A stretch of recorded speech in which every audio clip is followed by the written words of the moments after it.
ये है हमारा ठिकाना, स्नोलाइन रिजॉर्ट मुन्नार।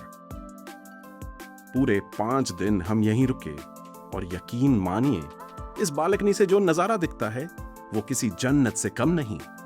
सामने धुंध में लिपटी पहाड़ियां, नीचे फैली हरियाली और बादल जैसे आपके छूने की दूरी पर। हर सुबह यहीं से दिन की शुरुआत किसी सपने जैसी लगती है। वेलकम टू गोगो यात्री। और आज हम आपको लेकर जा रहे हैं मुन्नार के सबसे जंगली और जबरदस्त अंदाज में। एक तरफ मनकुलम के 33 झरनों का ठंडा संगीत, तो दूसरी तरफ इरविकुलम नेशनल पार्क की ऊंचाइयों पर नीलगिरी तहर का दीदार।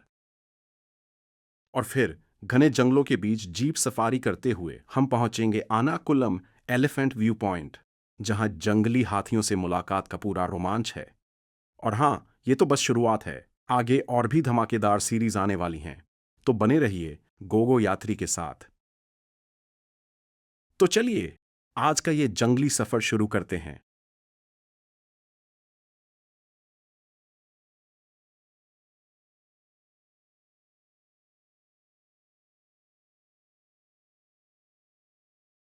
यह है इरविकुलम, केरल का सबसे ऊंचा और सबसे जंगली राष्ट्रीय उद्यान। जैसे ही आप यहां कदम रखते हैं, आपको लगता है कि आप धरती के किसी और ही कोने में आ गए हैं। चारों तरफ घास के अंतहीन मखमली मैदान जो हवा के हर झोंके के साथ लहराते हैं, और दूर दूर तक शोला के जंगलों की गहरी हरी चादर। हर सांस में ठंडी पहाड़ी हवा है और हर नजारे में एक अजीब सी कशिश। समुद्र तल से 7000 फीट से भी ऊपर ये जगह सिर्फ खूबसूरत नहीं बल्कि रहस्यमयी भी है। सुबह की धुंध जब इन पहाड़ियों पर उतरती है तो पूरा इलाका किसी सपने जैसा लगने लगता है। एक पल में सब साफ, तो अगले ही पल बादल आपको निगल लेते हैं। और इसी धुंध के पीछे छुपा है इरविकुलम का असली बादशाह, नीलगिरी तहर। ये दुर्लभ पहाड़ी बकरा जो दुनिया में सिर्फ यहीं और पश्चिमी घाट की कुछ चोटियों पर बचा है, इन्हीं घास के मैदानों पर अपनी हुकूमत करता है। घुमावदार सींग, मजबूत कदम और आंखों में एक जंगली आजादी। ये जानवर देखने में जितना खूबसूरत है उतना ही दुर्लभ भी। जब इनका झुंड ढलान पर उतरता है तो लगता है जैसे पहाड़ खुद चल पड़े हों। और सबसे ऊपर आनामुड़ी चोटी, दक्षिण भारत की सबसे ऊंची चोटी, आपके सामने खड़ी है। यहां से नीचे देखने पर पूरा मुन्नार बिखरा पड़ा है, जैसे प्रकृति ने खुद अपनी पेंटिंग बना दी हो। ये नजारा सिर्फ आंखों में नहीं, रूह में उतरता है।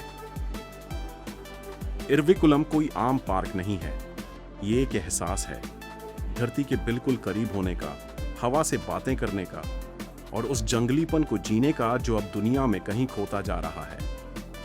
अगर पहाड़ों की रूह होती है तो वो इरविकुलम में ही बसती है।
हम अभी अभी आनाकुलम के एंट्री पॉइंट पर पहुंचे हैं।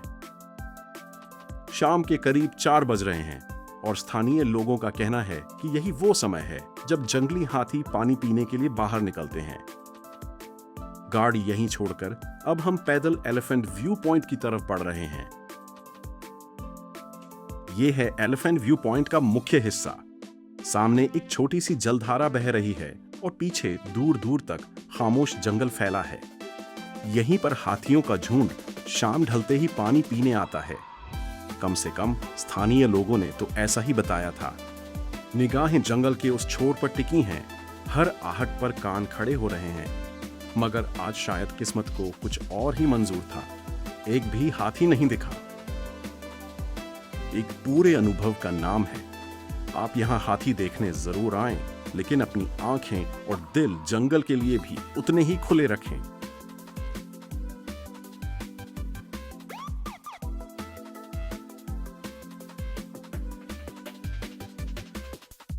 हम अभी अभी मनकुलम के 33 झरनों की तरफ बढ़ रहे हैं।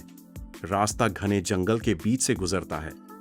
हर तरफ ऊंचे ऊंचे पेड़, जमीन पर जमी काई और नम पत्तियों की चादर। जंगल की ये खामोशी बीच बीच में पानी की आवाज से टूट रही है। दूर से गिरते पानी की गूंज सुनाई दे रही है और हर कदम के साथ वो आवाज और गहरी होती जा रही है।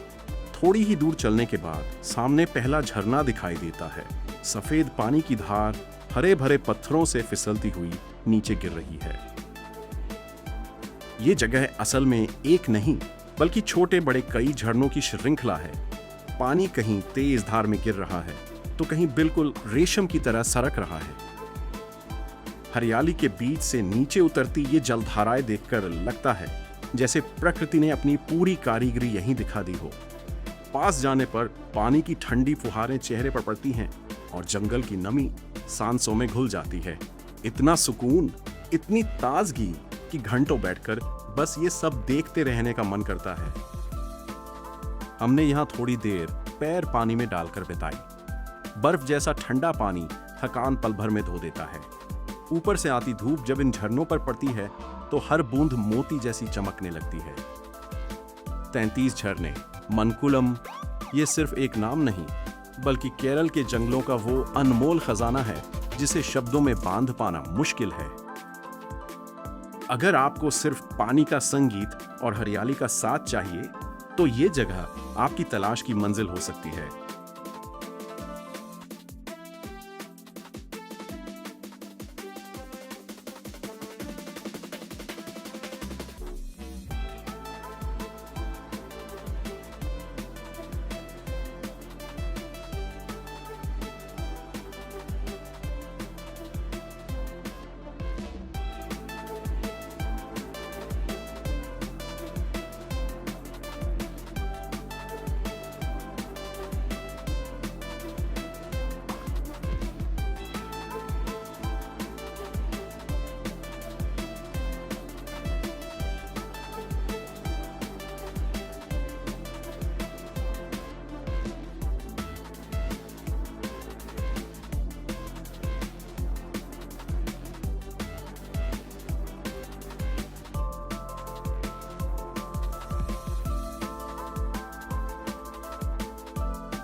मुन्नार की हरी भरी वादियां, चाय के बागानों की वो खुशबू और मनकुलम के झरनों का वो ठंडा संगीत, ये सब अब पीछे छूट चुका है।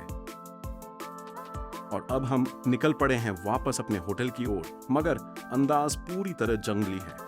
एक धांसू जीप सफारी के साथ। चारों ओर घना जंगल है। ढलता सूरज पेड़ों की चोटियों को सुनहरा किए जा रहा है। जीप उबड़ खाबड़ पथरीले रास्ते पर ऐसे उछल रही है जैसे कोई रोलर कोस्टर हो। ठंडी हवा के झोंके चेहरे पर जंगल की नमी और मिट्टी की सौंधी महक बिखेर रहे हैं। बीच बीच में मोर की आवाज, झिंगुरों का संगीत और जीप की गूंज। ये एहसास किसी एडवेंचर फिल्म के क्लाइमैक्स से कम नहीं है। यही तो मुन्नार का असली जादू है, जहां हर मोड़ पर कुछ नया और रोमांचकारी मिलता है। और इसी जंगली अंदाज में आज का ये कमाल का सफर यहीं खत्म होता है। अगर आपको मुन्नार की ये हरियाली, झरने और जीप सफारी का रोमांच पसंद आया तो यकीन मानिए अगला वीडियो और भी धमाकेदार होने वाला है। वहां होंगे अनजान रास्ते, नए किस्से और हैरान कर देने वाले नजारे। तो बेल बटन को दबा दीजिए, लाइक करें, शेयर करें और गो यात्री चैनल को सब्सक्राइब करना बिल्कुल मत भूलिएगा। तब तक के लिए गुड बाय, खुश रहिए, घूमते रहिए।